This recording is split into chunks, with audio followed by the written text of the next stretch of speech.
اعوذ باللہ من الشیطان الرجیم بسم اللہ الرحمن الرحیم اور ان اگر تم ہو اعلیٰ پر سفر پر، اور اگر تم سفر میں ہو، ولم اور نہ تاجدو تم پاؤ اور نہ پاؤ تم کاتبن کوئی لکھنے والا، فارحانن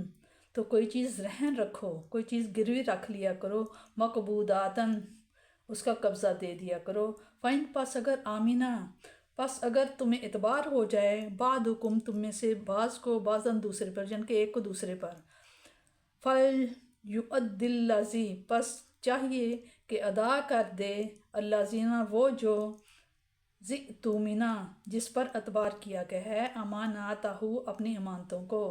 وَلْيَتَّقِ اللَّهَ وَلْيَتَّقِ اور ڈرتا رہے اللہ تعالیٰ سے، ربہ جو اس کا رب ہے اور اپنے رب سے ڈرتا رہا کرے، وَلَا تَكْتُمُوا الشَّهَادَةَ اور لا نہ تَكْتُمُوا چھپاؤ شہادتہ گواہی کو، اور گواہی کو مت چھپاؤ، وَمَنْ يَكْتُمْهَا وَمَنْ اور جو شخص يَكْتُمْهَا اس میں سے چھپاتا ہے، فَإِنَّهُ پس بے شک وہ آثمٌ گناہگار ہے، قلبہ اس کا دل اس کا ضمیر یعنی کہ گناہگار ہے، واللہ اللہ تعالیٰ بما جو تعملون تم عمل کرتے ہو علیم جاننے والا ہے۔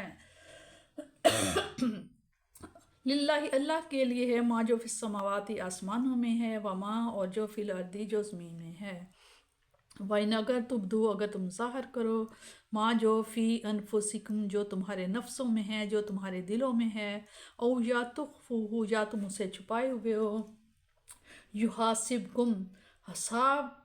ہوگا کم تمہارا بھی اس چیز پر، اللہ تعالیٰ اس چیز کا بھی تم سے حساب لے گا،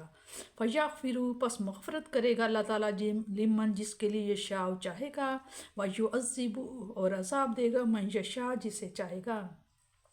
واللہ اللہ تعالیٰ اعلیٰ کلی ہر چیز چیز پر قادر قدرت رکھنے والا، اللہ تعالیٰ ہر چیز پر قادر ہے۔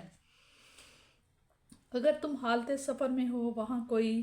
لکھنے والا بھی نہیں اور گواہ بھی موجود نہیں، اور تم ادھار پر کوئی لین دین کرنا چاہتے ہو، تو اس کی صورت یہ ہے کہ خریدنے والا قیمت کی جگہ اپنی کوئی چیز بیچنے والے کے پاس گروی رکھ دے، جب قیمت ادا کرے تو اپنی گروی شدہ چیز واپس لے لے۔ یہاں حالت سفر میں گروی رکھنے کا ذکر ہے، اس کا مطلب یہ نہیں کہ سفر کے بغیر رہن رکھنا جائز نہیں، بلکہ یہ صورت کہ اگر لکھنے والا نہیں ہے اور نہ گواہ سفر میں ہے تو پیش آ جاتی ہے، اس لیے سفر کا ذکر کیا، ورنہ حضر میں بھی رہن رکھنا درست ہے، لیکن گروی رکھی ہوئی چیز سے کوئی فائدہ اٹھانا شرعاً منع ہے۔ جب یہ آیت کریمہ نازل ہوئی تو صحابہ کرام بے چین و بے قرار ہو گئے، غموم اور افسردہ ہو کر بارگاہ رسالت میں حاضر ہوئے اور گھٹنوں کے بل کھڑے ہو کر عرض پر پرواز کرنے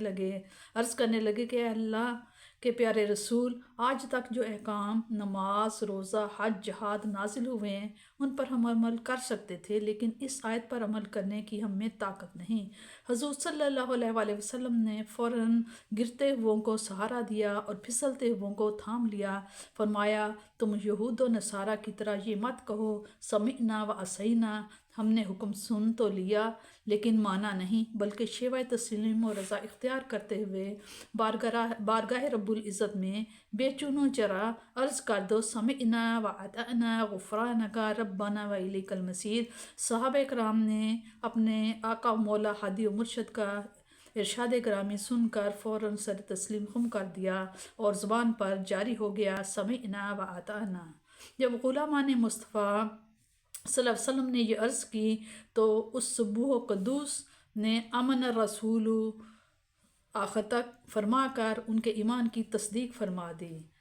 اس میں بتایا جا رہا ہے کہ انسان کے دل میں دو طرح کے خیال آتے ہیں، ایک بطور وسوسہ کے ان کے دل کا خالی کرنا انسان کی قدرت میں نہیں ہے، لیکن وہ ان کو برا جانتا ہے اور عمل میں لانے کا ارادہ نہیں کرتا، ان کو حدیث نفس اور وسوسہ کہتے ہیں، اس پر مواخذہ نہیں ہوگا۔ حدیث میں ہے کہ سید عالم صلی اللہ علیہ وسلم نے فرمایا کہ میری امت کے دلوں میں جو وسوسے گزرتے ہیں، اللہ تعالیٰ ان سے تجاوز فرماتا ہے جب تک کہ وہ انہیں عمل میں نہ لائیں یا ان کے ساتھ کلام نہ کریں۔ یہ وصف سے اس آیت میں داخل نہیں۔ دوسرے وہ خیالات جن کو انسان اپنے دل میں جگہ دیتا ہے اور ان کو عمل میں لانے کا قصداً ارادہ کرتا ہے، ان پر مواخذہ ہوگا، اور انہیں کا بیان اس آیت میں ہے۔